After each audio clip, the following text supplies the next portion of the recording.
전국에 계신 한국사 수험생 여러분 안녕하십니까? 한국사 강사 박한욱입니다. 제41회 한국사 능력 검정시험 중급이 치러졌습니다. 앞서 고급 풀이를 통해서 고급에 대한 문제 모든 분석을 해봤는데요. 고급은 굉장히 어려웠습니다. 난이도가 역대급 난이도로 굉장히 어렵게 출제가 되었고, 이 중급 시험은 그렇게까지 난이도가 대폭 상승하지는 않았습니다. 핵심과 키워드를 잘 잡고 공부한 수험생이시라면 충분히 푸실 수 있을 만한 이 난이도로 문제가 출제가 되었지만, 그래도 과거에 비해서 조금씩 올라가고 있는 것도 사실이기도 합니다. 오늘 이 중급 1번부터 50번까지 빠르게 풀이를 통해서 앞으로 향후 42회와 43회 이어서 이후에 한국사를 준비하시는 여러분께 조금이나마 도움이 될 수 있는 박하사탐 TV가 되기 위해서 오늘 시간을 준비해 봤고요. 1번부터 곧 바로 출발을 해 보도록 하겠습니다. 자, 1번 풀이 한번 들어가 보도록 할까요? 1번 문제는 항상 어떤 회차가 되었던 1번 문제는 선사시대가 나오고 있죠. 역사, 즉 기록 이전의 시대, 글자가 없었던 시기이기 때문에 유물과 유적을 통해서 이 문제를 해결해야 되는 역사 사료를 통해 해결해야 되는 문제가 출제되고 있어요. 선사시대는 공부하신 분들 모두 다 아시겠지만 구석기, 신석기,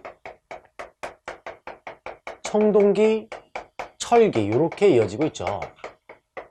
그리고 이 중급에서 다루고 있는 가장 핵심 키워드만 잡아본다면 구석기의 경우에는 아직 빙하기이기 때문에 이동을 해야 합니다. 동물을 사냥하고 채집을 하기 위해서 이동 생활을 하고 있지요. 이 구석기에서 가장 중요한 도구는 동물 가죽을 벗기거나 사냥을 할 때 썼던 주먹도끼가 있겠어요.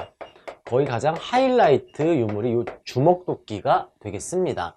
신석기의 경우에는 빙하가 끝나고 농경과 목축이 시작되기 때문에요. 농사와 관련된 유물들이 문제로 잘 출제가 되고 있죠. 특히 곡식을 수확하고 담을 토기가 신석기 때 가장 중요한 유물로 나오고 있는데요. 강가이기 때문에 바닥이 질척질척하지 않습니까? 바닥에 꽂아 쓸 수 있게끔 끝이 뾰족한 빗살무늬 토기가 신석기에서 가장 중요한 유물이라 할 수 있겠어요. 빗살무늬 토기가 등장을 합니다. 자, 청동기에서는 이게 많이 어렵죠. 금속이라고 해서 청동기만 있는 것이 아니라 돌멩이가 더욱더 발전되고 더 발달되기 때문에 석기와 관련된 유물이 청동기 시대에도 존재하고 있습니다. 청동기에서는 반달돌칼이 가장 중요한 유물이죠. 반달돌칼. 그리고 내륙으로 넘어왔기 때문에요. 이 빗살무늬 토기처럼 끝이 이렇게 뾰족한 바닥에 박아 써서 쓸 수 있는 빗살무늬 토기가 아니라 바닥이 평평한 민무늬 토기로 이 토기가 만들어져서 발견이 되고 있어요. 자, 청동기 때는 반달돌칼이 가장 중요한 특징이었고요. 청동인데 청동기도 한번 알고 가봐야 되겠죠. 청동의 경우에는 비파형 동검이 만들어지고 있습니다. 비파형 동검. 제가 이 한국사 30분 때려잡기에서 선사시대 꼼꼼하게 개념 설명 다 해놨기 때문에 그 영상 활용하시면 좀 더 쉽게 정리하실 수 있지 않을까 싶어요. 선사시대 1번 문제는 아주 쉽습니다. 키워드만 잡으시면 끝이 날 수 있죠. 다음 철기시대의 경우에서 중요한 것은 철기시대의 경우에는 청동기가 이렇게 발달이 되겠죠. 비파형 동검을 넘어서서 철기시대에는 세형 동검이 발견이 되고 있어요. 요게 조금 어렵죠. 두 가지 키워드를 한번 드려볼까요? 반달돌칼의 생김새 한번 보시면은 이렇게 생겼죠. 이렇게, 그죠? 구멍이 두 개가 뿅뿅 뚫려 있는데요. 이 구멍을 통해서 청동기를 쉽게 외울 수가 있어요. 이런 식으로 보시면은 반달돌칼 모양이 청동기라는 게 쓰여 있지 않습니까? 자, 아래 비파형 동검과 세형 동검의 경우에는 글자 숫자로 정리하시면 매우 쉽습니다. 청동기 세 글자네요. 비파형 역시 세 글자가 되겠죠. 철기 두 글자가 되겠고 세형 두 글자가 되겠어요. 지금 제가 이 1번 해설을 통해서 가장 중요한 핵심 유물만 이렇게 정리를 해봤습니다. 자, 그럼 이제 1번으로 가볼 건데요. 임실에서 땡시대 유물 발견. 임실로 어떻게 풉니까? 임실로 풀 수가 없어요. 자, 그럼 밑으로 가봐야죠. 전라북도 임실의 하가유적에서 순백찌르개가 나와 있죠, 여러분. 이 순백찌르개는 구석기에서 신석기로 넘어가는 그 과정 속에 역사가 여러분 연결이 되기 때문에 구석기가 끝나고 새롭게 신석기가 시작되는 것이 아닙니다. 넘어가는 그 과도기가 있겠죠. 그 과도기, 즉 그 시기를 중석기라고 하는데 중석기 때 쓰이던 이 승배찌르개가 있습니다. 구석기의 유물은 글개, 밀개, 승배찌르개, 개가 들어가고 있고요. 이름들이 매우 무식합니다. 도끼가 주먹 모양으로 생긴 건 없죠, 여러분. 그래서 이 구석기 시대 유물은 개무식하다, 이렇게 정리하셔도 쉽게 외울 수가 있어요. 이 승배찌르개에서 구석기를 파악할 수도 있지만 역시 중급이다 보니까 키워드를 하나 더 던졌습니다. 바위에서 떼었었다고 해서 뗀석기라고 호칭이 딱 박혀있죠. 승배찌르개와 뗀석기를 통해서 적용을 해볼까요? 구석기 시대가 되겠어요. 소를 이용하여 농사를 지었다. 두 글자로 소우자에 박갈다 경, 우경이 되겠고, 우경은 철기 시대에 활용했던 농사기법입니다. 2번, 이동을 해야 되기 때문에요. 동굴이라던가 막 짓는 집, 막집에서 생활을 하고 있죠. 구석기 시대의 유물이 유적지, 집터가 되겠어요. 신석기 때는 움집이 만들어집니다. 움집. 평생 살아야 되니까 이렇게 생긴 움집이 나오고요. 신석기는 시옷 키워드가 많이 있죠. 신석기의 시옷 정리해 보시면 이렇게 뾰족한 거 뒤집어 보시면 신석기 이렇게 만드실 수도 있고, 토기의 신석기라고 계속 얘기해 주고 있어요. 신석기, 신석기, 신석기. 그쵸? 움집의 생김새 역시 신석기라는 걸 파악할 수가 있습니다. 정답은 2번이었습니다. 띄워주세요, 정답. PD 선생님. 3번. 무덤으로 고인돌을 축조하였다. 고인돌은 지배계급을 알 수 있는 청동기 시대 유물이 되겠어요. 청동기.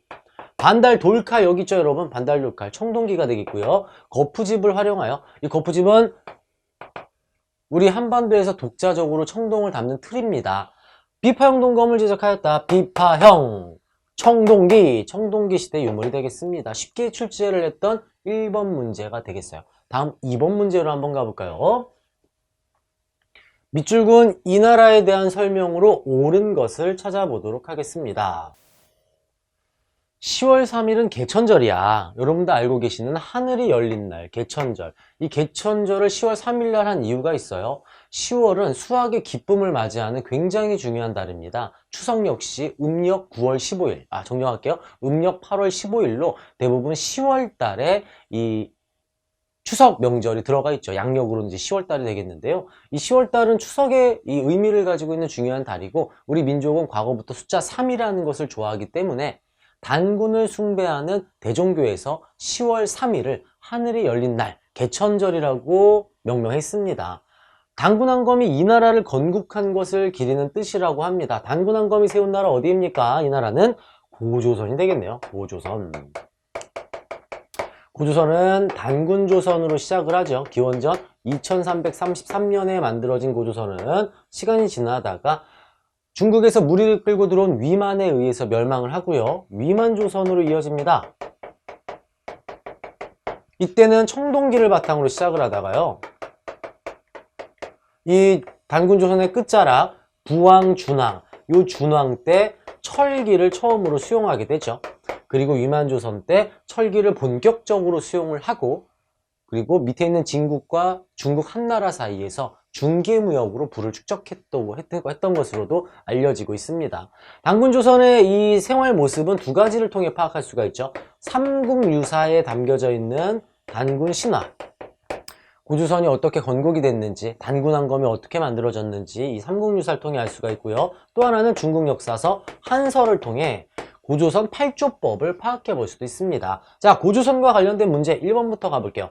독서 상품과, 여러분 이 시험은 과거 시험이 아니에요. 과거 시험은 고려 광종 때 처음 시작이 되었고요. 독서 상품과는 역시 유학과 관련된 시험이긴 하지만 통일신라 원성왕 때 관리들 승진 시험으로 잠깐 출제했던 시험입니다. 관리 승진 시험이에요. 여러분, 왜 신라는 골품제 사회이기 때문에 진골은 계속 승진할 수 있죠. 근데 이 진골들이 그냥 자동으로 승진할 수 있음에도 불구하고 시험 보라 하니까 얼마나 원성이 잦아있겠습니까? 그래서 원성왕이다, 이렇게 외우셔도 어렵지 않을 수가 있습니다. 통일신라 원성왕 때 실시한 시험이었고 후에 바로 사라집니다. 신지와 읍차의 지배자가 다스렸다. 신지, 시옷으로 시작하고 있네요. 시옷으로 시작하는 사만의 지배 계층의 명칭이죠. 사만의 신지 읍차가 있어요. 비슷한 걸로는 여러분 요게 있죠. 읍군과 삼로는 이응 가져오실게요. 이응. 이응을 갖고 오시면요, 이응으로 시작하는 옥저와 동해의 지배자 명칭이 되겠습니다. 군장국가였죠. 3번 철을 생산하여 낭랑, 일본 등에 수출하였다. 역시 사만이고요. 사만 중에서도 변한이 철 수출을 하는 등 일본과 교류를 단행했었습니다. 제가회의는 고구려의 귀족회의죠. 대가들이 모여서 제가회의를 담당하고 있습니다. 이 귀족회의 하면은 부여의 사출도가 있고 고구려 제가회의, 백제 정사함회의, 신라 화백회의가 존재합니다. 회의 명칭을 통해서도 문제가 나오고 있죠. 여기선 보기에서 다루고 있지만 단독으로 얼마든지 출제할 수 있는 부분이죠. 5번 범금 8조. 고조선 8조법이 어디 담겨져 있다고 아까 말씀드렸나요? 중국 역사서 한서에 8조법이 들어가 있다고 말씀드렸죠. 정답은 5번이 되겠습니다. 어렵지 않게 또 풀 수 있는 문제였지 않았을까 싶어요. 이어서 3번으로 한번 가볼까요? 가나라 사회 모습으로 옳은 것을 찾아보라고 합니다. 윷놀이의 도개걸륜모는 돼지, 개, 소, 말 등의 동물을 가리킨다고 합니다. 신채호는 윷놀이가 여기에서 유래되었다고 주장하면서 키워드 두 가지 보입니다. 사출도를 주관했던 마가, 우가, 저가, 구가 어느 나라의 특징입니까? 부여의 특징이었죠. 자, 이 여러 나라의 성장은 반드시 지도로 우리가 암기를 할 필요가 있죠, 여러분. 위치에 따라서 우리가 정리를 할 필요가 있는데요. 부여의 경우에는 만주 지역이라서 밭농사와 목축업이 가능합니다. 지역을 통해서 파악할 수가 있어요. 농경과 목축이 가능한 사회이기 때문에 목축업, 즉 동물을 키우지 않습니까? 자기들이 키우는 동물 이름을 따서 부족장 명칭을 잡아놨지요. 그래서 마가, 우가, 구가, 저가, 사출도 회의가 존재하는 게 부여의 특징이었어요.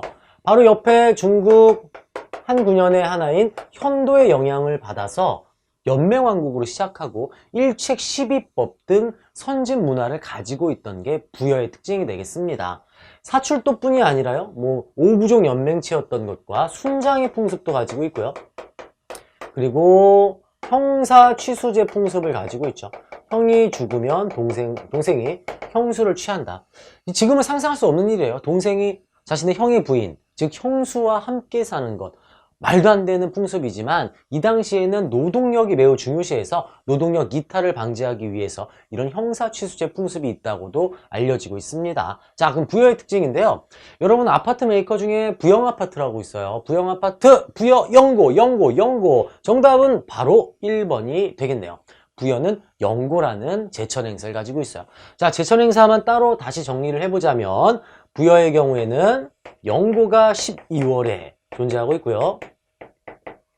북을 치며 기린다라는 뜻이에요. 북을 치며, 북고자, 기리다 영자, 부영 아파트 이렇게 외우시면 됩니다. 다음 고구려의 경우에는 고구려를 세운 주몽을 우리가 동명왕이라고 합니다. 동명왕에게 맹세를 한다. 잘 살겠다고 맹세를 한다. 그래서 동맹이라는 제천 행사를 단행하고 있고요. 10월 달에 이 제천 행사를 개최했습니다. 옥전은 놀 시간이 없어요.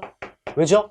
허구한 날 1에서 고구려에 진상하고 조공을 바쳐야 합니다. 약탈당하거든요. 옥전은 없고요. 동해의 경우에는 춤출무, 하늘, 천, 하늘에 제사를 지내며 춤을 춘다.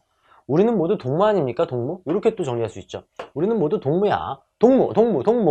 동무는 언제 놀아야 할까요? 고구려가 놀 때 같이 놀아야 되겠죠. 그래야 고구려에게 안 털립니다. 또 이렇게 정리하시면 쉬울 수가 있어요. 이어서 사만의 경우에는 전라도, 경상도 지역, 충청도 지역 가장 농사가 잘 되는 지역이기 때문에 2번이나 제천 행사를 개최하고 있습니다. 수립날이 5월 달에 있고요. 계절제가 10월 달로 이어지게 됩니다. 지금은 제가 중급 난이도에 맞추어서 풀이를 지금 진행하고 있기 때문에요. 중급에서만 다룰 수 있는 난이도로 말씀을 드리고 있고 더 살을 붙이고 있지는 않습니다. 참고해서 알아두시면 좋겠어요. 자, 2번 뼈다귀의 품격, 골품제를 가지고 있던 나라는 신라였죠. 신라는 골품제를 통해 왕권을 강화하였고 이 성골과 진골 개념으로 나라가 운영이 되다가 바로 이 골품제로 인해 나라가 멸망을 합니다. 육두품이 신분제의 제약으로 인해 승진이 되지 않기 때문에 당연히 불만을 갖지 않겠습니까? 또한 진골들의 왕위 다툼이 이루어지면서 신라는 멸망하고 말았어요. 3번 책화의 풍습, 굉장히 중요하죠. 동해의 풍습입니다. 동해에서는 여유가 있어요. 고구려에게 약탈을 당하긴 하지만 옥저를 털기 바쁜 고구려는 상대적으로 동해를 좀 덜 옵니다. 다른 부족을 하도 자주 놀러 가다 보니 트러블이 생기겠죠. 그래서 타 부족을 침범할 경우 소나 말로 변상해야 한다. 그런 책임을 지는 책화의 풍습을 가지고 있었죠. 책화뿐이 아니라 이렇게 책화라는 풍습으로 운영이 되면 부족 간의 사이가 멀어지지 않겠습니까? 그래서 A 부족에서의 딸과 B 부족의 아들이 함께 결혼하는 조계혼의 풍습을 같이 가지고 있어요. 책화와 조계혼은 동해의 풍습입니다. 단군, 과하마, 반어피, 특산물이 풍부하게 하겠고요. 반어피는 바로 바다 표범의 가죽이에요. 바닷가 지역에서 성장을 했던 동해의 특징이 되겠습니다. 제사장인 천군과 신성지역인 이 천군이 지배하는 소도가 있었다. 재정분리 사회를 파악할 수 있고요. 재정분리 사회는 삼한의 특징이 되겠습니다. 나머지도 정확하게 이 특징과 각 국가의 모습들 파악하실 수 있어야 되는 문제였습니다. 3번이었고요. 이어서 4번으로 한번 가볼게요. 각 국가의 문화유산으로 옳은 거 한번 찾아볼까요? 자, 경상북도 고령이 나와 있네요, 여러분. 고령. 아, 이거 고급에서도 고령 문제가 나왔어요, 고령. 경상북도 고령이 되겠습니다. 고령은 바닷가 지역이 아니라 내륙지방입니다, 내륙지방. 요즘 있죠, 요즘. 고령. 고령 지역이라는 키워드가 하나 보이고요. 그 다음 밑에 보니까 신라의 복속이 되었다. 신라가 복속한 나라는 바로 가야였습니다. 가야. 이 가야의 경우에는 변안에서부터 시작을 하죠. 변안에서부터 가야가 만들어지고요. 가야는 연맹왕국까지 올라오게 됩니다. 아라가야, 대가야, 고령, 이렇게 금강가야, 여러 개의 가야가 있는데 이름 외우실 필요는 없고요. 전기 가야 연맹은 김해 지역에서 성장을 했던 금관가야가 이 가야 연맹을 이끌고 있었죠. 김해에 있었어요, 여러분. 김해. 그리고 후에 이 신라 뇌물마립간 때 고구려 광개토대왕에게 요청을 해서 금관가야하고 일본 왜구를 공격하게 됩니다. 뇌물마립간 때 광개토대왕에게 요청을 했고요. 그걸 알 수 있는 문화재를 우리는 호명 그릇이라고 하죠. 신라 지역에서 고구려 그릇이 발견이 되었죠. 바로 호명 그릇을 통해서 이 당시 신라와 고구려의 관계를 파악해 볼 수도 있어요.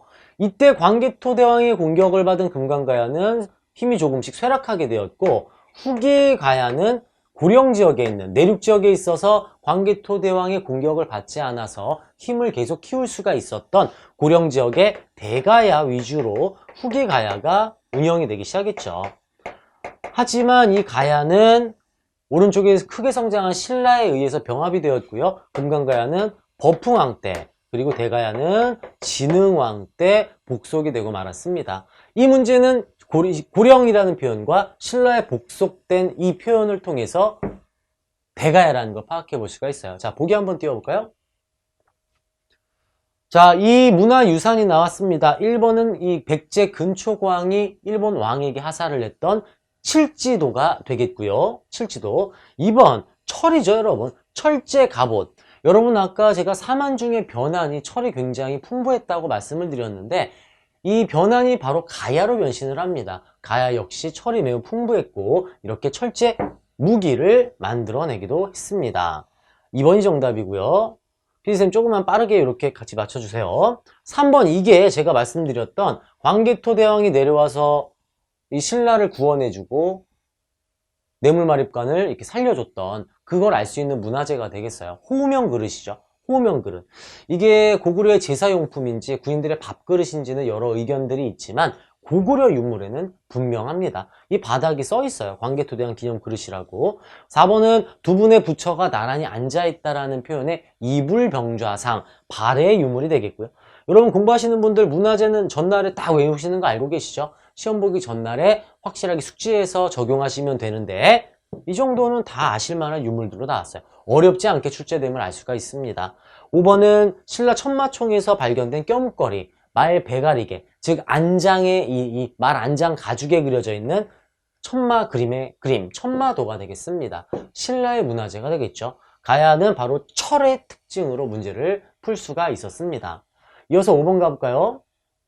가시기네요. 계속 시기 문제가 나오고 있어요. 백제가 도읍을 웅진으로 옮긴다는 소식을 들었는가? 한성이 함락된 뒤 급하게 천도, 즉 수도 이전이 결정되었다고 하더군. 자, 가 이전을 보니까요. 위례에 있었던 위례 또는 한성에 있었던 백제가 웅진으로 수도를 옮겼다고 합니다. 왜 옮겼지요? 장수왕의 공격으로 괴로워하며 죽은 계로왕이 전사하면서 수도를 빼앗기게 되었지요. 바로 이 시기는 백제의 계로왕 시기였습니다. 계로왕. 자, 그리고 가시기가 있고요. 아래를 살펴보니까 관산성 전투가 보입니다. 관산성 전투는 백제 성왕 시기 신라와의 동맹을 통해 한강유역을 일시 회복을 하지만 진흥왕의 배신으로 관산성 전투에서 성왕이 전사를 하고 말았습니다. 그리고 그 뒤로 백제의 쇠락의 길로 들어가게 되죠. 이 사이에 있었던 문제를 푸는 부분이에요. 1번, 백제가 수도를 사비로 옮겼다. 여러분, 이 웅진은 고구려의 공격을 피하기 위해서 내려온 곳입니다. 방어가 잘 되는 곳이지만 굉장히 좁고 험준합니다. 웅진에서 힘을 키울 수가 없어요. 그래서 성왕이 수도를 사비로 옮겨서 다시 한번 체제 정비를 하고 말죠. 관산성 전투 때 성왕이 전사를 했고요. 그 전에 성왕이 사비로 천도를 하게 돼요. 백제의 수도 변천사는 바로 위웅사, 위례, 웅진, 사비, 위웅사 이렇게 정리하시면 쉽고요. 위례는 온조, 그리고 웅진으로 천도한 거는 계로왕 뒤에 나온 문주왕 때, 그리고 사비가 바로 이 시옷, 바로 성왕 때 천도를 하게 되죠. 정답은 그렇다면 전사 이전이니까 바로 1번 사비로 옮겼다가 되겠어요. 2번 마진이 국호를 태봉으로 변경하였다. 마진과 태봉은 후고구려에서 궁예가 이름을 바꿨죠. 수도를 철원으로 옮기고 나서 마진, 태봉으로 나라 이름을 바꾸게 됩니다. 옥저와 동해가 고구려에 복속되었다. 이것은 바로 이 시기 훨씬 이전에 광기토대왕 이전 시기라서 맞지가 않고요. 4번 다 고구려의 안시성 전투. 제가 안시성 또 영상 하나 올려서 이야기 한번 나눠보지 않았습니까? 안시성은 살수대첩 이후에요. 당나라가 만들어져야 되는 시기가 되겠고요. 고구려의 경우에는 연개소문이 집권할 때입니다. 연개소문. 이제 6세기에서 7세기로 넘어가는지 7세기경 이렇게 보셔야 되겠어요. 5번 신라가 지배자의 칭호를 마립간으로 변경하였다. 이것은 뇌물마립간 때 일이죠. 뇌물마립간 4세기 때 일이라서 시기가 맞지 않고요. 성왕의 특징을 아시면 충분히 풀 수 있는 그리 어렵지 않았던 문제가 되겠습니다. 다음 6번으로 가볼게요. 밑줄 그은 이 유물로 옳은 것은 부여 능산리절터. 고급에서도 이 능산리절터 문제가 나왔었습니다. 하지만 이 중급에서는 능산리절터로 외우기에는 좀 벅차고 밑에 키워드를 통해서 충분히 여러분이 해결을 하실 수가 있어요. 보시면 여기죠. 도교와 불교 사상이 함께 반영된 백제. 도교와 불교 사상이 함께 반영된 백제 문화유산입니다. 자, 보기 한번 들어가 볼까요? 도교와 불교 사상. 자, 1번은 뭡니까? 백제 문화예술의 정수, 완전한 모습으로 발굴이 됐던 백제 금동대향로입니다.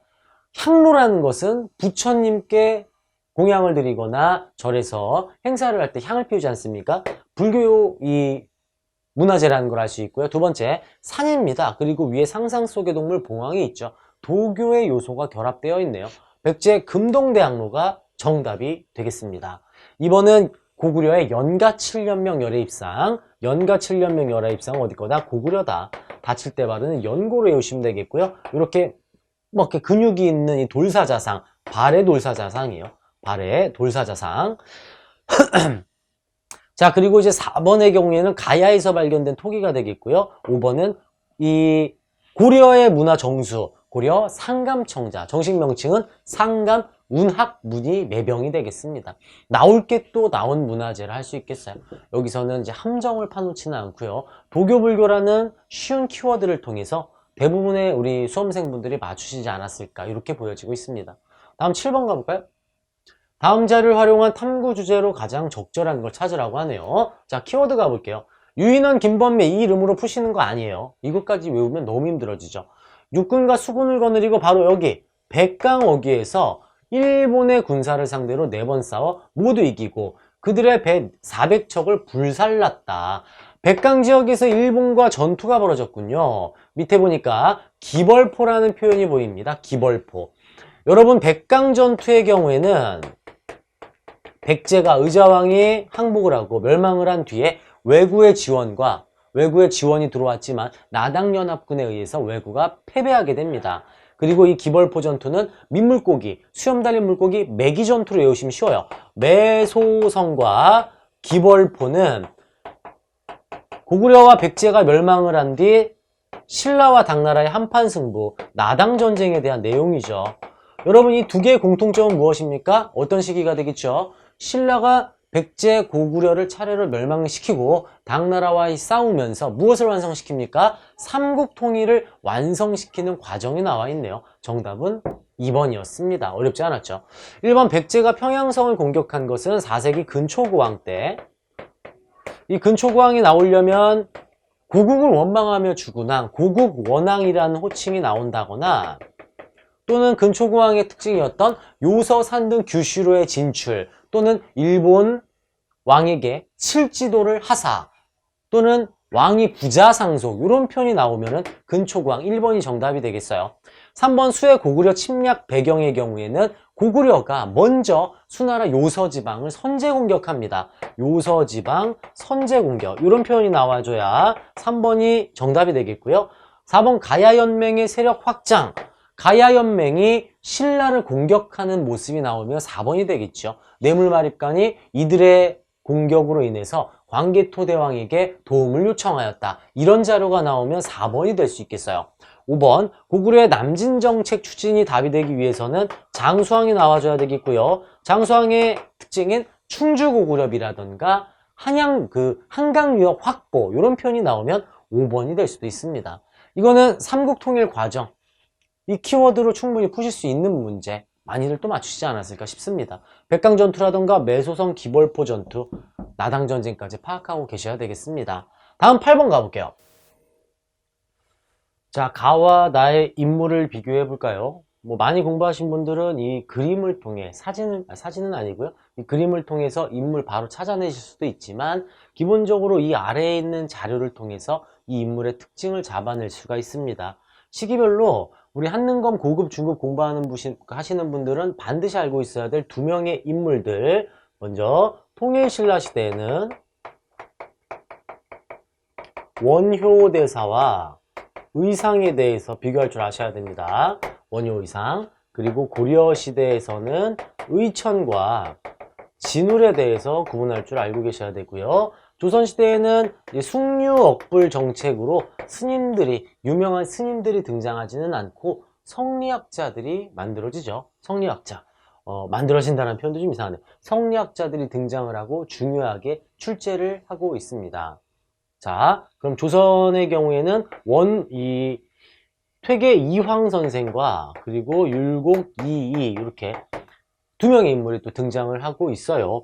자, 키워드를 좀 들어가 보자면은 당시 이 불교는 선종의 유입으로 이제 교종과 선종 불교는 기본적으로 경전으로 중국에서 들어왔기 때문에 이 경전을 연구하는 식으로 귀족 중심 불교였어요. 귀족 중심 불교. 왜냐하면 백성들이 글자를 모를 거 아니에요. 한자를 굉장히 어렵기 때문에 귀족 중심의 불교로 발달이 되고 있었고 원효의 경우에는 백성들에게 불교를 전파하는 불교의 대중화를 앞당깁니다. 그리고 뭐 화쟁사상과 일심사상 이러한 것들이 원효의 큰 특징이라 할 수 있고요. 의상의 경우에는 귀족 불교를 더욱더 끌어올리면서 화엄사상을 강조를 했죠. 화엄사상. 우리 한능검 고급에서는 이 의상과 관련돼서 조금 더 고난도로 출제를 한 적이 있었습니다. 자, 그리고 이 신라 말기에 선종이 유입되면서 불교 종파가 교종과 선종으로 나뉘게 됐지요. 이 교종은 귀족 중심의 불교로 계속 진행이 됐고 선종의 경우에는 백성 중심으로 심신을 수행하는 방식인 이 선종이 유입이 되면서 교종, 선종 두 개의 종파가 분열이 됐습니다. 의천과 진울은 이 두 종파를 하나로 합치자는 노력을 했던 인물이고요. 의천의 경우에는 천태종을 창시를 했죠. 교종 중심으로 선종을 통합하자. 교종 중심이니까 교관 겸수를 제창한다. 이렇게 보셔도 괜찮습니다. 자, 진울의 경우에는 무신집권기에 무신들의 지원을 받으면서 이 보조국사까지 올라간 인물이고요. 진울의 지읒 갖고 올게요. 조계종을 창시한 인물이죠. 정일상수와 역시 지읒으로 시작합니다. 정일상수와 도노점수를 제창했던 인물입니다. 지금 제가 이렇게 필기하고 있는 이거는 정말 핵심 키워드이기 때문에 이 정도는 반드시 암기를 확실하게 공부를 하고 계셔야 풀 수가 있겠죠. 자, 그리고 이황과 이의 경우에는 성리학자들이죠. 성리학자들. 이황의 경우에는 후에 영남학파를 형성하게 되고요. 이 이황을 따르는 인물들이 동인을 형성합니다. 동당에서. 그리고 이 이와 기로 구성되어 있는 세상 만물의 이치 중에 이를 강조하는 주리론을 강조하죠. 이의 경우에는 경기와 호서지방을 묶어서 기호학파라고 우리가 이야기를 하고 있고요. 서인을 형성하고 있어요. 기를 더 강조하기 때문에 주기론. 이렇게. 이게 이제 가장 핵심 6명. 각 시대별 2명의 라이벌. 이 6명을 확실하게 먼저 뼈대를 잡으신 뒤에 그리고 세부적인 다른 인물들까지 들어가시는 게 가장 좋아요. 자, 일심사상이 보이죠, 여기? 한마음에서 나온다. 일심사상. 대승기신론소를 저술하였다. 가는 원효입니다. 원효. 나의 경우에는 화음사상, 부석사 창건까지 키워다가 나와 있네요. 바로 의상이죠, 의상. 1번, 무예가를 지었다. 원효는 파기를 한 뒤에 이 거리를 돌아다니면서 속인 생활을 할 때 이 광대들이 막 이렇게 춤추며 노는 모습을 보고 거리낄 것이 아무것도 없는 그러한 마음가짐. 그 제목으로 무예가를 지었다고 알려지고 있죠. 정답 1번입니다. 원효가 되겠고요. 2번 불국사를 창건하였다. 이건 김대성이에요. 경덕왕 시기, 통일신라 말기 이 경덕왕 시기에 김대성이 불국사를 창건했음을 알 수 있고요. 수선사에서 선종과 교종을 합쳐야 한다. 이 수선사 결사를 제창한 인물은 진울이에요. 진울. 대각국사 의천이죠. 의천. 진울은 보조국사입니다. 지금 이 김대성을 제외하고 여러분 진울과 의천 또 나오지 않았습니까? 유불일치설은 진울의 제자 중에 해심이라고 있어요. 해심. 이왕 합치는 거 선종과 교종을 합쳤다면 이번엔 유교도 합쳐서 들어가 보자. 해심까지 다루고 있습니다. 원효 단골 문제입니다. 단골 문제. 정말 헷갈리신다면 이 6명만큼은 뭐 김대성이나 해심이 거의 뭐 확실하게 정답으로 나오지 않고 이렇게 보기로 나올 확률이 더 높기 때문에 6명은 확실하게 잡으시면 2문제 정도 가져가실 수가 있습니다. 아시겠죠? 다음 9번 가왕에 대한 설명으로 옳은 걸 찾으라고 하네요. 자, 삼국시대 왕들이 다시 나왔습니다. 국가체제를 정비한 땡! 고국 원왕이 백제와의 전쟁에서 전사한 국가위기 상황에서 왕위에 올랐다. 아, 고구려하고 백제의 사이 관계를 아셔야 되는 부분이네요. 자, 고구려하고 백제를 간단하게 한번 살펴볼까요? 고구려의 경우 고국천왕 때 부자상속 진대법이 단행되고요. 이어서 미천왕 때 아주 전쟁이 미쳐서 낭랑을 쫓아내고 평양유역까지 확보합니다. 그리고 고국 원왕 때 역시 전쟁을 하다가 전쟁 중에 전사를 하고 말았습니다. 이때 백제의 전성기, 백제의 뿌리가 되었던 근초고왕이 등장하는 시기이죠. 근초고왕. 이어서 고국 원왕의 복수를 하기 위해 소수림 왕이 체제 정비에 나서기 시작했죠. 고국 원왕이 전사했으니까, 그죠? 이 소수림 왕의 체제 정비를 바탕으로 불교가 수용이 되고요. 율령이 반포가 되고 그리고 실력을 키우기 위해서 태학이라는 고구려 학교를 만들었다고 알려지고 있죠. 자, 여러분 이 고국천왕이 아까 말씀드렸던 부자상속이 들어가지 않습니까? 자, 그 얘긴즉슨 이 중앙집권국가 3대 요소 부자상속, 불교수용, 율령반포 소수림왕 때 고구려는 중앙집권국가가 완성이 되면서 드디어 폭발을 하게 됩니다. 소수림왕 뒤에 넓게 영토를 개척한 강개토대왕이 등장하고요. 그 뒤에 최대 전성기 장수왕으로 들어가게 되죠. 그리고 이 장수왕 때 백제를 복수하게 됩니다. 백제이 고국원왕에 대한 복수를 하게 되죠. 이때 백제의 왕이 괴로워하며 죽은 계로왕이 되겠어요. 바로 이 내용 체제 정비가 되겠습니다. 그리고 여기 보시면 불교 수용이 있고요. 태학 설립이 나와 있죠. 소수림왕에 대한 내용이에요. 소수림왕. 제가 이 필기를 한 것 중에서 불교 수용, 태학 설립 말고 하나 더 있죠. 율령반포, 소수리망이 되겠어요. 이번 수도를 평양으로 옮긴 것은 장수왕입니다. 장수왕. 장수왕이 남진 정책을 단행하면서 두 가지 이유로 수도를 평양으로 옮겼어요. 하나는 고구려 수도가 여러분 국내성인데 만주 지역이 엄청 춥습니다. 사람답게 살자. 우리도 내려가자. 이래서 평양으로 옮겨왔고요. 두 번째는 국내성의 귀족들의 힘이 굉장히 강했기 때문에 국내성의 귀족들을 견제하고자 평양으로 옮겼다고 나오고 있죠. 3번 김씨의 왕위 세습을 확립한 건 뇌물마립간이죠. 뇌물마립간. 이 신라의 특수성이 있어요. 뼈다귀의 품격이 있죠. 골품제가 있기 때문에 부자 상속이 아니라 성골이라면 누구나 왕이 될 수 있는 후보가 될 수 있습니다. 그래서 골품제이기 때문에 김씨왕위 세습, 뇌물마립간 이후에는 뇌물계 성골이 왕을 이어받게 됩니다. 4번 신라에 침입한 외를 격퇴하였다. 뇌물마립간 당시에 외구의 침략과 금강가야의 이 공격으로 뇌물마립간이 너무 힘들었지요. 아, 힘들게 막아내다가 더 이상 안 될 것 같으니까 고개를 착 들어서 위를 올려다 봤어요. 아이고야, 광개토대왕이 있네. 그래서 광개토대왕에게 뇌물마립간이 뇌물을 준비해서 광개토대왕을 불러들였다. 이렇게 정리하시면 좀 더 쉽고요. 당연히 뇌물 준 건 말이 안 되겠죠. 쉽게 외우시라고. 그리고 이걸 알 수 있는 유물이 경주에서 발견된 고구려 그릇, 호우명 그릇이 증거가 되겠습니다. 호우명 그릇도 잘 출제가 되는 것이니까 잘 잡고 계셔야 되겠어요. 자, 22담로에 왕족을 파견하였다. 22담로 여러분 여기 보실래요? 뭐죠 이거? 무령왕이에요. 무령왕. 무령왕의 리을에서 22 키워드 쉽게 잡아낼 수도 있죠. 이렇게 22담로. 22담로는 백제 무령왕이다. 자, 이렇게 뭘 느끼실 수가 있겠습니까? 아, 왕들의 특징을 확실하게 잡고 있어야지만 이 고대사에서 앞에 삼국시대 문제를 해결할 수 있겠구나. 이거 하나 알 수 있는 부분이죠. 여러분 그 이메일 제가 보내드리고 있지 않습니까? 구독하신 분의 하나에서 이메일로 제가 이 교재를 보내드리고 있는데요. 각 왕들의 특징 다 정리해놨어요. 그 파트 확실하게 숙지하신다면 아주 손쉽게 푸실 수도 있는 문제입니다. 너무 부담 갖지 마시고요. 다음 10번으로 가볼게요.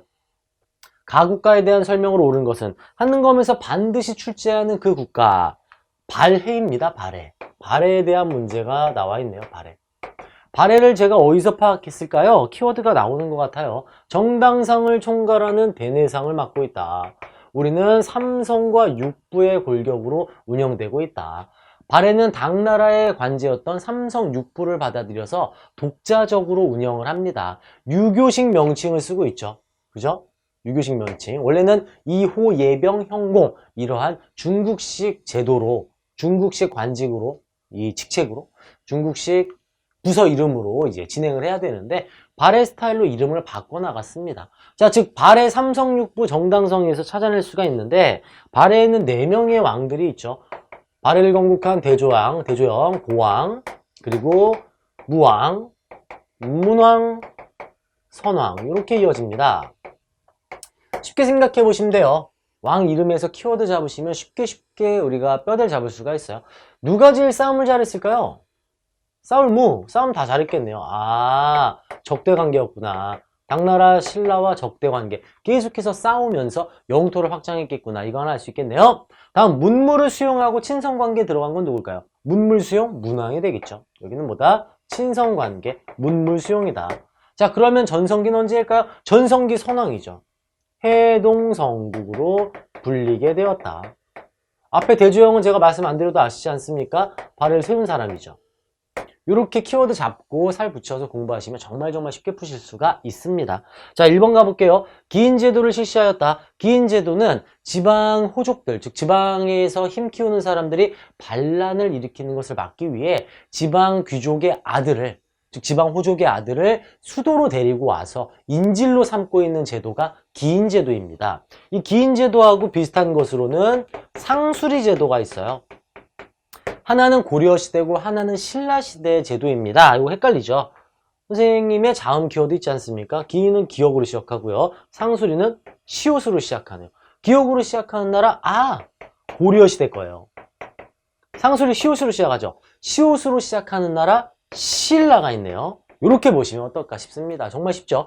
기인제도 고려시대 거, 상수리제도 신라시대 거. 자, 그러면 1번 기인제도는 고려시대의 통치 이 제도가 되겠고요. 중앙군으로 오군영을 두었다. 오군영은 조선 후기에 해당하는 내용이죠. 조선 후기. 조선 후기. 발해의 이 군사제도는 10위입니다. 10위. 중앙군은 10위이고요. 중앙군은 10위.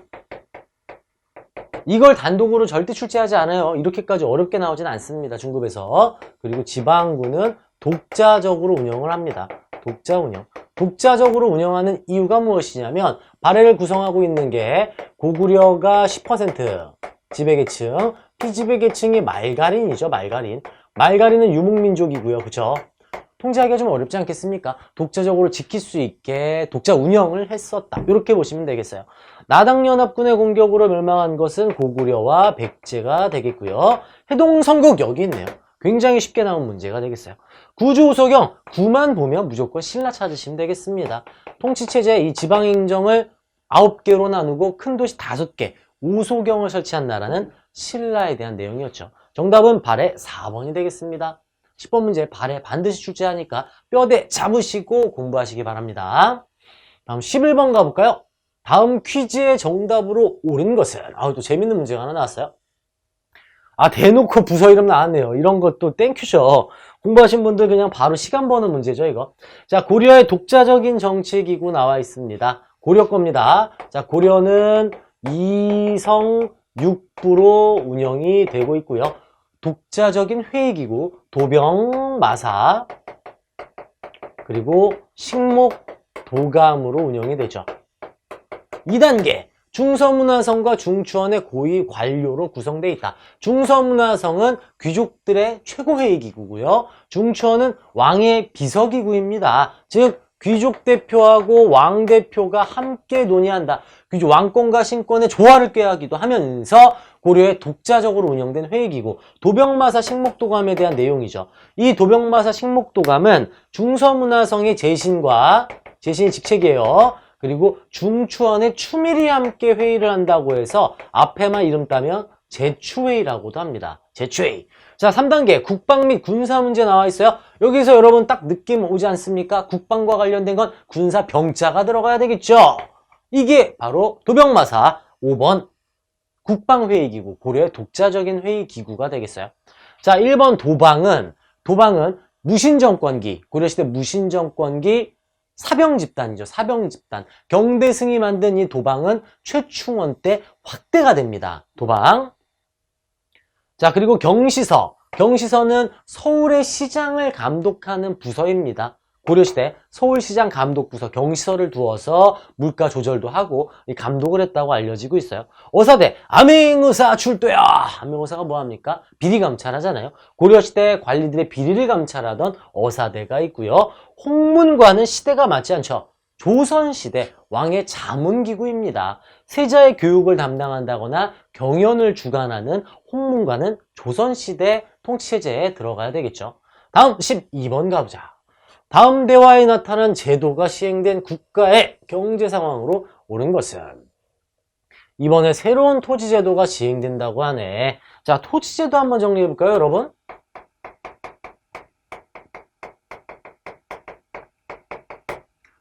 자, 신라는 우리가 아직 개념 설명편 한 30분 때려잡기가 아니라서 키워드만 잡으면서 전체 50문제 정리하고 있습니다. 신라는 노급, 그리고 관료전. 뭘 지급하는 건가요, 여러분? 헷갈리시면 안 돼요. 땅을 주는 것이 아니라 세금 거둘 권리 수조권 지급이죠. 이거 수조권 지급. 수조권을 지급합니다. 누구에게? 관리들에게. 노급의 경우에는 두 가지 수조권을 줍니다. 노동력을 증발할 권리와 토지에서 세금 거둘 권리 두 가지를 주는 게 노급. 귀족들이 엄청 세졌죠. 관료전은 신문왕 때 지급을 한 거고요. 관료전도 수조권이에요. 하지만 노동력을 증발할 권리는 사라집니다. 노급과 관료전이 모이면 신라시대가 되겠고, 고려시대에는 역분전, 태조 왕건이 고려를 세울 때 공로를 세운 사람을 바탕으로 역분전을 지급하기 시작하고요. 역분전을 바탕으로 전식과 제도가 운영이 됩니다. 전지와 시지에 해당하는 과전이란 뜻이죠. 전식과는 뭘까요? 제가 이제 고려시대 정리하면서 자세하게 설명을 한번 드린 적이 있었는데요. 토지와 땔감에 해당하는 수초권을 걷는 관리 등급에 맞는 이 과전이라 할 수 있겠어요.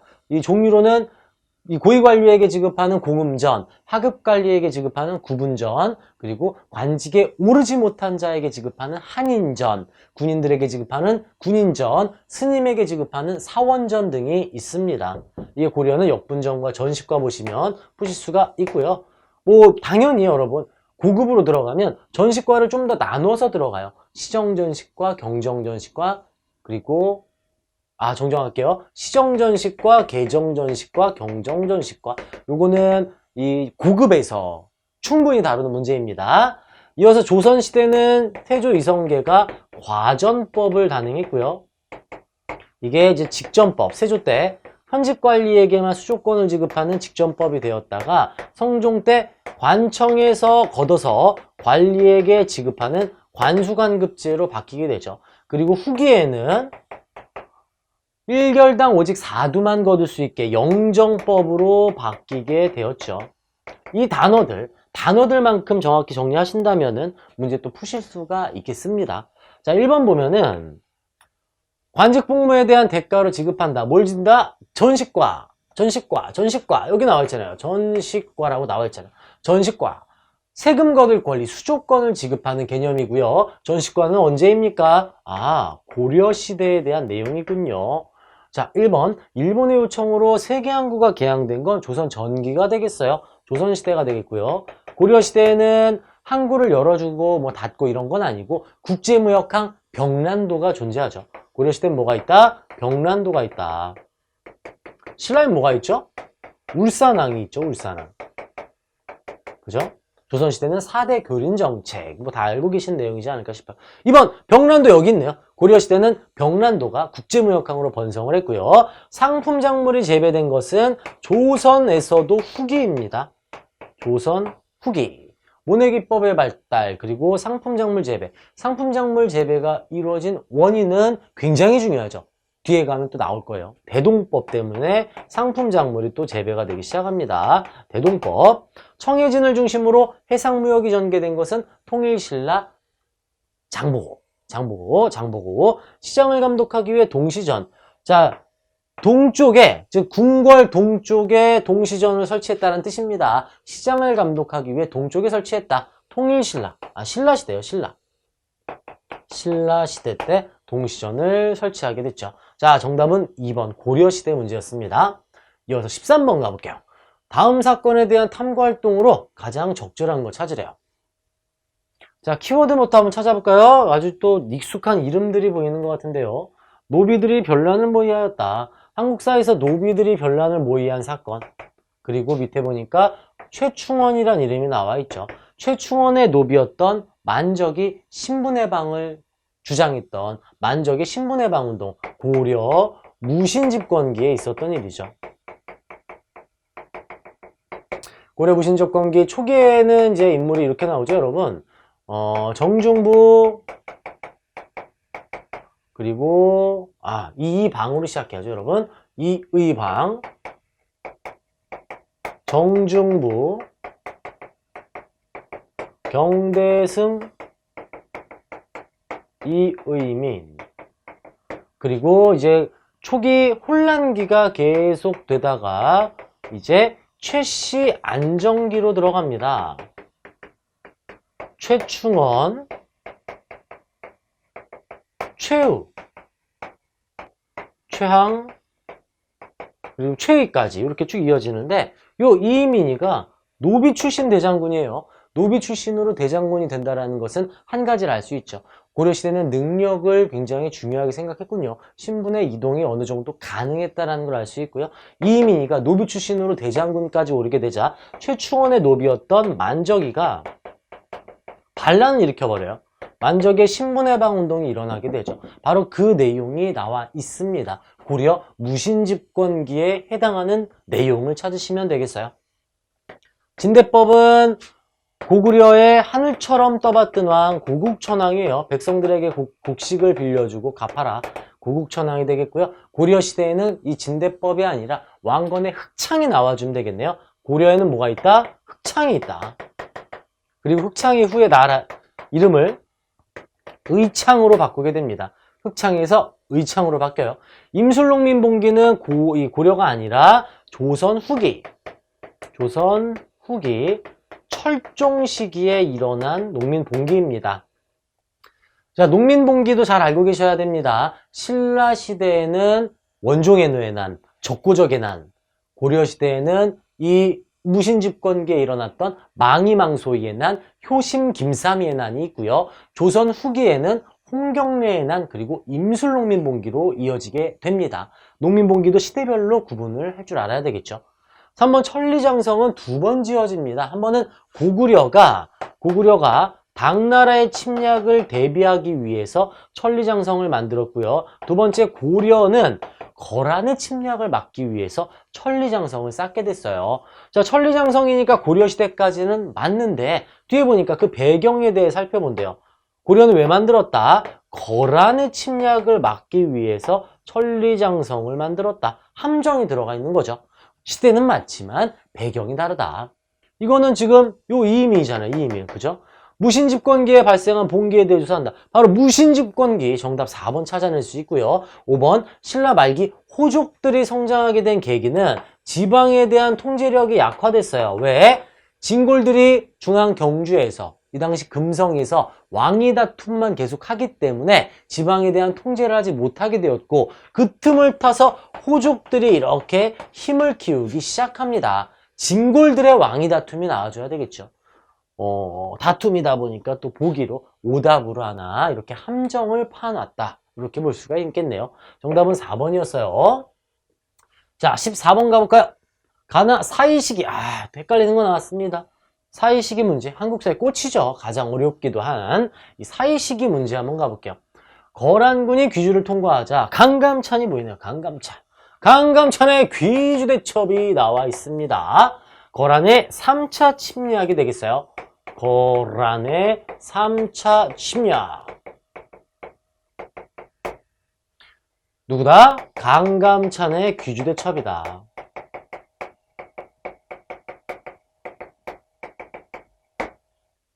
자, 이어지는 밑에를 볼게요. 충주성이 몽골에 포위당한, 몽골 나왔네요. 몽골. 키워드는 몽골.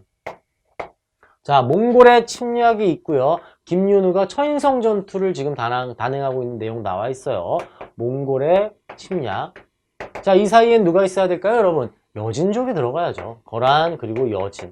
여진이 처음에는 우리를 부모의 나라라고 섬겼다가 윤관이 여진이라도 까불자 별무반을 편성해서 뭐합니까? 동북 구성을 축조했다가 후에 돌려줍니다. 그리고 여진이 금나라로 변신을 하고 고려의 사대를 요구하는데 이것을 누가? 이자겸이 받아들이면서 우리 고려는 금과의 사대를 맺게 되었죠. 자, 시기 사이의 문제니까 거란과 몽골 사이 아마 이 파트에 있는 내용을 찾으시면 될 것 같아요. 1번 장문유가 등주를 공격하였다. 다 싸우자. 발해 무왕시기의 일입니다. 발해 무왕시기. 발해 문제 푸실 때는 이 장문유란 이름이 자주 나와요. 2번 윤관 여기 있네요. 여진, 윤관, 동북구성. 이응으로도 정리가 되죠, 여러분. 여진, 윤관, 동북구성. 이렇게 잡으시면 돼요. 이사부가 우산국을 정벌하였다. 신라 지증왕 시기가 되겠습니다. 지증왕. 언제? 신라. 최영이 홍산에서 왜구에 승리하였다. 홍산전투 최영. 고려 말기가 되겠죠. 고려 말기. 권율의 행주산성은 조선 선조 임진왜란이 되겠어요. 이 사이에는 여진이 되겠습니다. 고려는 굉장히 외세의 침략을 많이 받았던 국가입니다. 뭐라고요? 외세의 침략을 많이 받았다. 처인성 전투도 김윤호가 승리를 하고 충주 지역에서도 이 외세의 침략에 대비를 했던 인물이기도 한데 이 거란의 침략, 여진의 침략, 그리고 금과의 사대, 몽골과의 항쟁, 원에게 고개를 숙이고 이 원나라의 간섭기로 들어가는 이러한 그 시기 상황 문제가 이렇게 나오니까 반드시 정리를 할 필요가 있겠죠. 이번 41회 중급 문제는 정말 꽤 괜찮은 문제들로 구성이 되어 있는 것 같아요. 정확히 좀 파악을 하고 계시는지랑 흐름 파악도 좀 돼야 되겠습니다. 다음 15번 가볼까요? 인물 나왔습니다. 화통도감, 화약입니다. 진포 싸움에서 외국 역태, 화약 제조. 우리 역사에서 중국으로부터 이 제조법을 습득한 뒤에 열심히 준비를 해서 화약을 만든 최무선이 되겠네요. 서인은 외교단판, 거란의 1차 침략 당시에 강동 6주를 획득한 외교단판 서희가 있고요.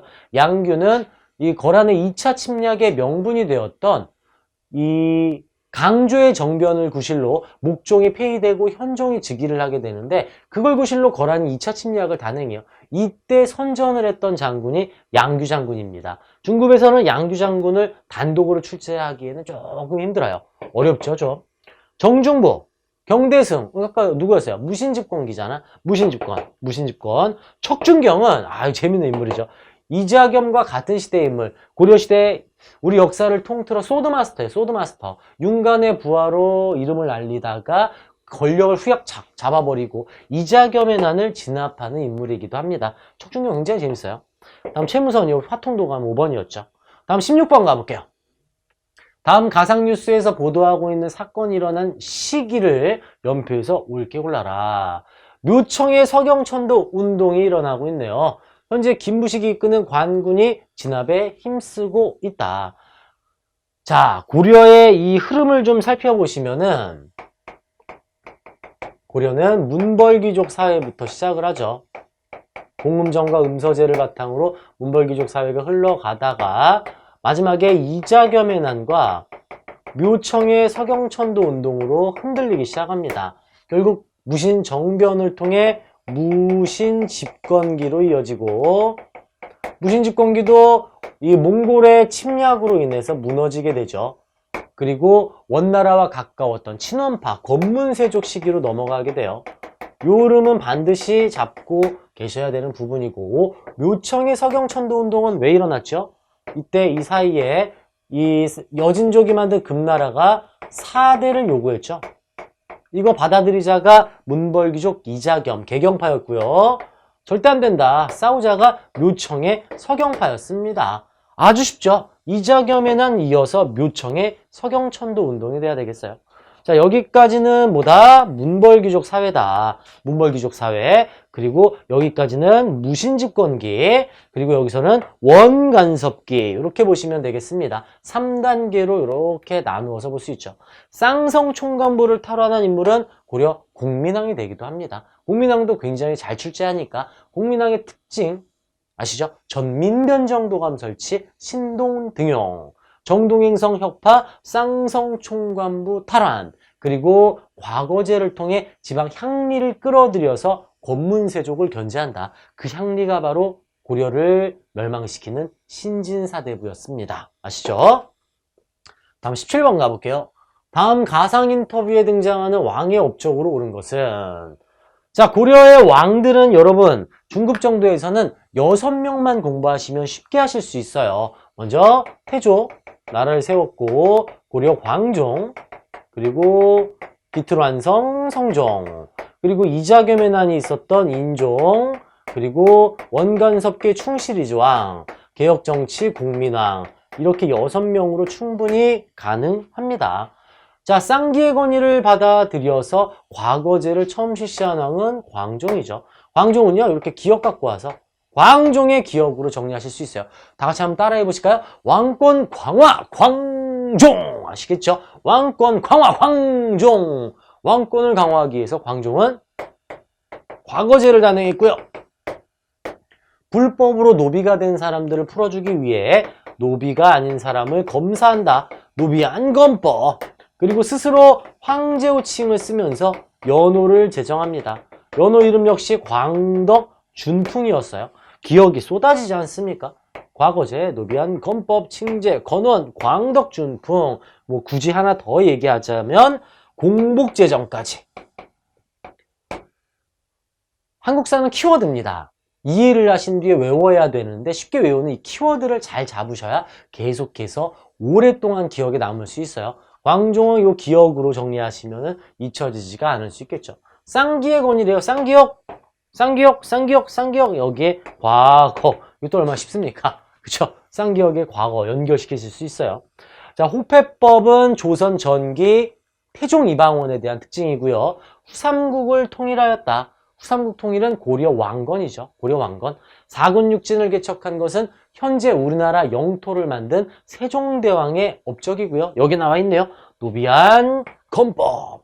노비를 해방하면 노비들이 양인으로 올라오죠. 뭘 낼까요? 세금을 내기 시작합니다. 아! 노비안 건법은 귀족들의 힘을 약하게 만드는 것도 있지만 국가의 재정을 확충시키는 역할도 하겠구나. 이걸 알 수 있는 부분이죠. 전민 변정도감. 불법으로 노비가 되거나 이 불법으로 빼앗긴 토지를 돌려주기 위해서 설치한 전민 변정도감. 민 키워드. 민 어디 있어요? 공민왕의 전민 변정도감. 이렇게 정리하실 수가 있겠습니다. 정답은 4번 노비안 건법 되겠습니다. 다음 18번 가볼까요? 가에 들어갈 문화유산으로 오른 것은 제가 앞서서도 말씀을 수시로 드리고 있지만은 한능검에서 문화재는 반드시 전날에 암기를 하시거나 정리하시는 게 제일 나아요. 까먹죠, 여러분. 그리고 특징을 잡아서 보시면 좋습니다. 관촉사, 석조, 미륵보살, 입상, 수덕사, 대웅전, 월정사, 팔각, 구층석탑 언제 달달달달 외웁니까? 특징 잡아보세요. 먼저 신라시대는 기본적으로 불교가 귀족 중심 불교라서 세련됐어요. 돈이 많으니까 전문가들을 돈 주고 사서 아주 전문 공인들이 열심히 만들겠죠. 수공업자들이 땅땅땅땅땅 만들면서. 고려시대는 백성들에게 전파가 됩니다. 백성들은 아마추어들 아닌가요? 그래서 지금 보시는 관촉사, 석조, 미륵보살, 입상처럼 얼굴이 굉장히 크고 이 불균형한 모습의 불상들이 만들어집니다. 그리고 이 삼국시대는 기본적으로 5층 석탑이 많이 있다면 고려시대는 다각, 다층탑이에요. 팔각, 구층탑, 다각, 다층탑 아닙니까? 고려시대 문화유산을 찾으시면 되겠어요. 미인도, 조선 후기. 조선 후기, 미인도죠. 조선 후기의 그림이고, 신윤복의 미인도, 씨름도는 김홍도의 그림입니다. 풍속화죠, 풍속화. 자화상, 조선시대 양반의 그림이 되겠고요.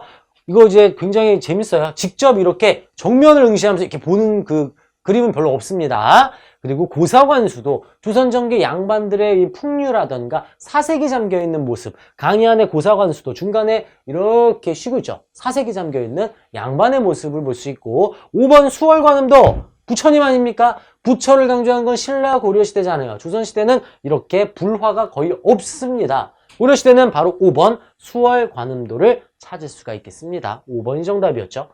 다음 19번 가볼게요. 여러분 문화재는 특징을 잡고 보셔야지 헷갈리지가 않습니다. 이달의 책. 우리나라 역사상 최초로 한양을 기준으로 천체운동을 계산한 역법서이다. 드디어 우리나라만의 시간을 갖게 됩니다. 여러분 세종대왕은 굉장히 중요하기 때문에 문제 출제 거의 80% 이상이고요. 세종대왕의 키워드는 바로 우리나라예요. 우리나라. 먼저 우리나라 영토가 세종대왕 때 만들어지죠. 우리나라 영토 4군 6진을 개척해서 압록강과 두만강까지 영토를 넓히게 되죠. 4군에는 최윤덕 장군을, 그리고 6진에는 김종서 장군을 보내서 현재 영토가 만들어져요. 그리고 두 번째, 우리나라 글자 훈민정음이 창제가 됐죠. 지편전 학자들 같이 알아두세요. 지편전 학자들, 그리고 훈민정음. 세 번째, 우리나라 과학기술 장영실과 함께 측우기, 혼천의, 간이, 자경루, 앙부일국 모두 세종대왕 시기에 만들어집니다. 자, 그리고 이어지는 우리나라 시간. 칠정산이라는 책을 통해서 지금 문제에 나와 있는 우리나라만의 역법서, 세계에서 5번째로 개교월칙 관측에 성공을 하게 됩니다. 그리고 우리나라만의 농서가 만들어져요. 그동안 농상집요라고 해서 중국 원나라의 농업기법서를 통해 농사를 지었는데 풍토가 다르죠. 기후와 땅의 풍토가 다르기 때문에 우리만의 농서, 직접 씁니다. 농사직서를 가능하더라. 요거는 반드시 묶어보셔야 되겠어요. 자, 그럼 정답은 당연히 보지 않아도 칠정산을 찾아낼 수 있겠죠. 농사 직설, 세종대왕 때 우리나라만의 농업기법서, 동의보감은 광해군 시기에 백성들의 이 우리나라만의 이 체질, 의학, 의학체, 허준의 동의보감이 광해군 시기에 완성이 됐고요. 육전조례, 이 육전조례는 법전 개념보다는 예법서라고 볼 수가 있고 조선시대에 만들어진 육전조례가 되겠습니다. 직지심체유절은 고려시대 최초의 금속 활자 인쇄물이 되겠고 고급의 경우에는 어디에서 찍었다? 흥덕사에서 찍었다. 이런 것까지 같이 나올 수 있습니다. 중급은 책의 특징 중에서도 정말 중요한 것들만 다루고 있죠. 다음 20번 가볼게요. 가인물에 대한 설명으로 옳은 것은 땡이 죽음을 앞두고 지은 시다. 여기 오른쪽 이 남자가 많은 키워드를 주고 있어요. 반정공신의 위훈삭제 기묘사화. 느낌 오십니까? 여러분 이 조선시대는 조선을 세운 훈구의 시대가 열렸죠. 훈구가 급진파에서 시작을 했고요. 조선을 세웠던, 다시 가볼게요. 신진사대부에서 급진개혁파, 온건개혁파로 이렇게 나뉘었고 급진개혁파가 훈구로 성장을 하면서 조선을 건국합니다. 온건개혁파는 지방으로 낙향을 해서 사림이 되었죠. 사림. 훈구의 시대가 열려서 이렇게 승승장구를 하다가 너무 권력이 세진 거야. 특히 세조 때 뭐가 일어났어요, 여러분? 세조 때 계유정난으로 확 위로 올라오게 되자 성종이 훈구를 견제하기 위해서 사림을 이렇게 끌어들입니다. 그래서 이때부터 본격적으로 이 사림과 훈구가 대립을 이루면서 싸움이 일어나죠. 성종 이후에 등장하는 연산군, 중종, 인종, 명종 시기에 사림들이 훈구의 공격을 받아 피해를 입는 사화가 발생합니다. 무갑기을사화, 이렇게 정리하시면 좀 쉽죠. 무갑기을사화. 연산군 시기에 무사화와 갑자사화, 그리고 중종 시기에 기묘사화, 그리고 명종 1년, 명종 원년에 을사사화까지 총 4차례 사화가 일어나요. 그리고 키워드, 내용 아신다고 생각하고 쉽게 외우는 법만 알려드릴 거예요. 무사화는 김종직의 조의제문. 조의제문을 보고 화가 난 연산군이 외칩니다. 무악! 김종직이가! 김종직의 조의제문. 그리고 갑자기 일어났어요. 갑자기 일어난 폐비운씨 사사 사건. 그리고 중종 시기 조광조의 기묘한 이야기. 이렇게 하면 조금 더 쉽게 들어갈 수 있죠. 을사사화는 외척 간의 갈등. 이건 지금 만드는 중이긴 한데요. 을사사화 외척 간의 갈등, 이렇게 이응 키워드 정도 이렇게 들어가면 어떨까 싶고, 조광조의 기묘한 이야기, 정답 기묘사화 조광조를 찾아내야 되는 문제입니다. 엄청나게 훈구를 핍박하고 오직 성리학의 시대를 만들었던 조광조가 되겠습니다. 혼천이를 제작하였다. 세종대왕 시기에 성학 집요, 아주 집요하게 성리학을 가르쳤어요. 2입니다. 2. 집요하게 성리학을 팠다. 김종직의 조의제문, 백운동 서원을 건립한 것은 주세붕입니다. 훈기군수 주세붕이 우리 역사 최초의 첫 번째 서원을 만들었고 최초로 사액을 받으면서 이름을 소수서원으로 바꿨지요. 정답은 5번. 사림들 추천제도, 혈량과 실시. 조광조의 특징만 몇 개 좀 볼까요? 혈량과 추천제입니다. 그리고 훈구의 거짓 공로를 모두 삭제시켜라. 위훈 삭제. 전하, 훈구, 과거의 공로를 가지고 왜 아직도 떵떵거리며 살고 있습니까? 그들의 공로를 모두 삭제해 주시옵소서. 그리고 그 공로 중에는 거짓으로 올라간 것도 굉장히 많이 있습니다. 이 위훈 삭제였어요. 그리고 전하, 왜 우리는 아직도 도교를 숭상하고 도교를 관하는 관청이 아직도 있습니까? 없애주시옵소서. 도교관청, 소격서 폐지, 이러한 것들이 조광조의 개혁정치였죠. 중종, 조광조 더블지읒으로 시기도 쉽게 잡을 수 있는 문제였습니다. 사화를 알아야 되는 문제였어요. 다음 21번. 답사지역을 갔어요. 어디 갔나 볼까요? 자, 김시민 장군 나와 있네요. 여러분, 우리 김시민 장군하고 이순신 장군의 공통점이 하나 있어요. 임진왜란 때 활약한 장군이기도 하지만 호가 똑같아요. 충무공 이순신, 충무공 김시민 이렇게 들어갑니다. 자, 김시민 장군은 진주대첩이죠. 진주대첩. 문제를 아주 잘 만들었어요. 이거 지금. 임진왜란 당시 진주대첩 김시민 장군, 조선 후기 유계춘 누굽니까? 진주 지역의 이 백낙신의 수탈로 일어난 농민봉기, 진주 농민봉기 유계춘이 나와 있고요. 진주 지역에서 우리 백정들이 1920년대 조선 형평사를 만들면서 신문 이 사회적 차별을 없애자 이렇게 주장을 하기도 합니다. 자, 그러면 진주 어디 있나요?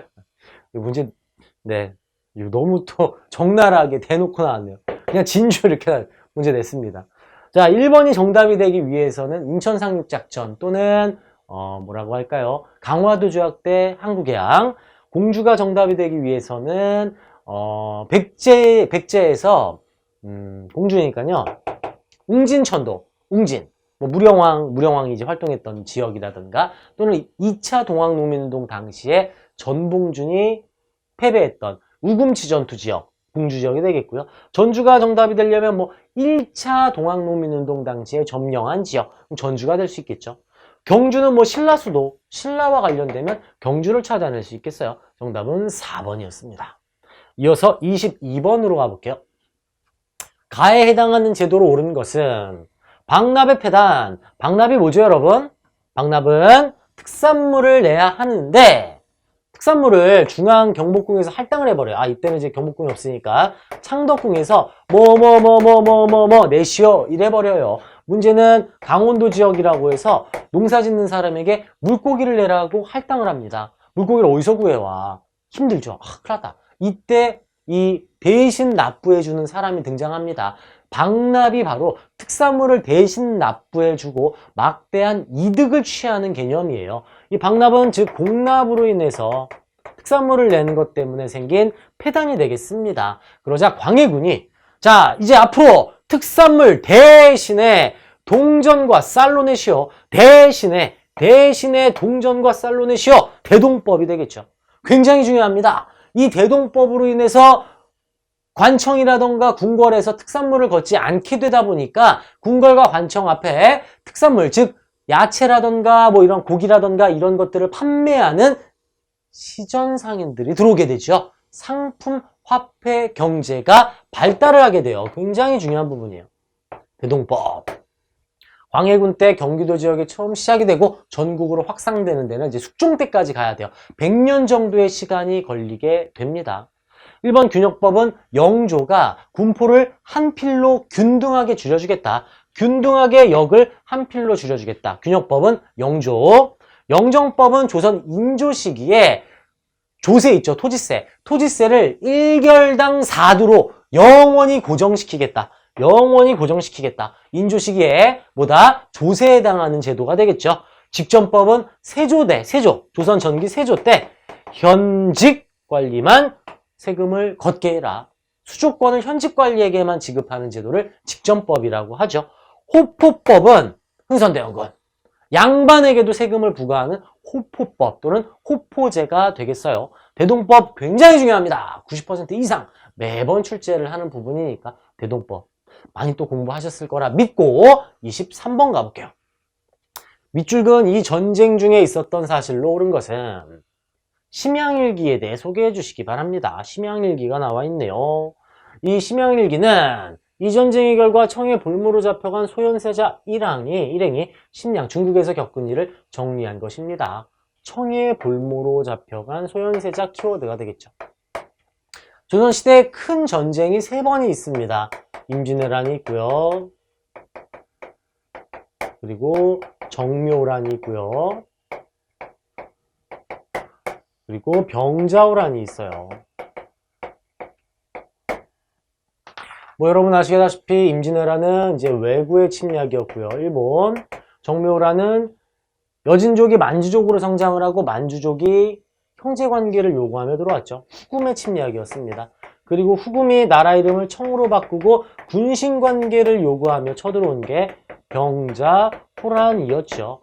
인조는 이때 이 임진왜란은 선조 시기가 되겠고 정묘병자는 인조 시기인데 정묘호란 때는 강화도로 가서 항쟁을 하다가 화의를 체결했고 병자호란은 강화도로 미처 못 갔죠. 남한산성으로 갑니다.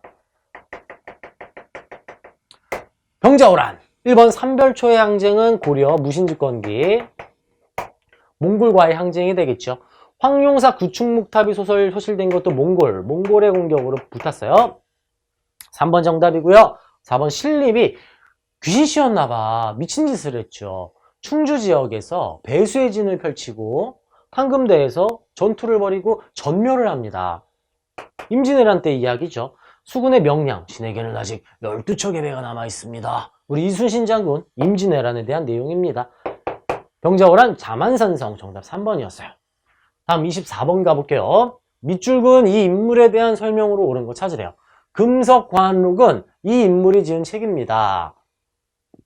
그는 북한산비를 판독하여 진흥왕이 세운 비석을 고증하였습니다. 여러분 지금 글자를 보고 파악했대요. 글자 하면은 누가 유명합니까? 추사체라고 알고 계시나요? 김정희예요, 김정희.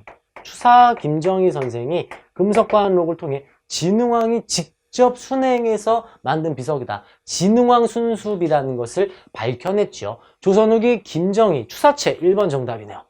인왕제색도는 진경산수화 중에 으뜸으로 치는 그림으로 정선의 그림입니다.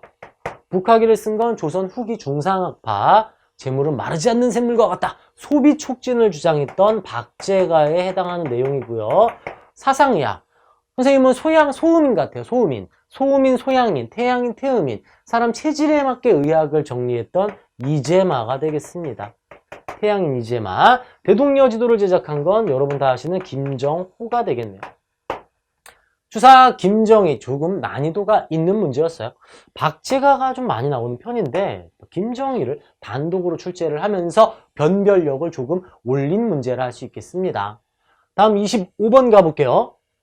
중전 장씨가 희빈으로 강등되었다고 하네. 장희빈이 쫓겨났군요. 기사완국으로 득세했던 남인이 이제 몰락하겠군. 숙종시기, 숙종의 여자로 우리가 알고 있는 아주 유명한 사건 3차례에 걸친 환국이 있습니다. 경신환국, 기사환국, 갑술환국이 있었죠. 붕당정치의 폐단이 아주 득세를 할 때 경신환국 시기에는 서인이 권력을 잡았습니다. 기사한국 때는 다시 남인이 권력을 잡게 되고요. 갑술한국 때 서인이 권력을 잡게 되죠. 그리고 이 경신한국 당시에 서인이 권력을 잡으면서 남인에 대한 처우를 두고 싸움을 하기 시작합니다. 노론의 경우에는 남인 다 없애자, 소론의 경우에는 함께 가야 한다. 이렇게 주장을 하던 내용이죠. 자, 기사한국으로 득세했던 남인이 몰락했다. 즉 갑술한국에 대한 내용이죠. 이건 굉장히 좀 쉽게 나왔군요. 숙종시기 1, 4번 이렇게 푸시면 되겠네요. 김종직이가 연산군, 선조가 즉위했고 인조반정이 있고 숙종이 즉위했고 탕평비 누구죠? 영조 그리고 순조. 중급이다 보니까 그냥 숙종 시기에 환국을 파악할 수 있느냐, 환국이 언제냐 이걸 묻는 조금은 쉽게 다뤄본 문제입니다. 자, 고급 같은 경우에는 2시간이 넘게 이제 나오면서 많이들 좀 지쳐 하시더라고요. 그래서 중급은 저희가 25번까지 끊어서 일부러 먼저 업로드를 한 뒤에 26번부터는 2부에서 41회 중급 2부에서 이어지도록 할게요. 25번까지 확실히 정리하시고 26번에서 다시 만나도록 하겠습니다. 고생하셨습니다.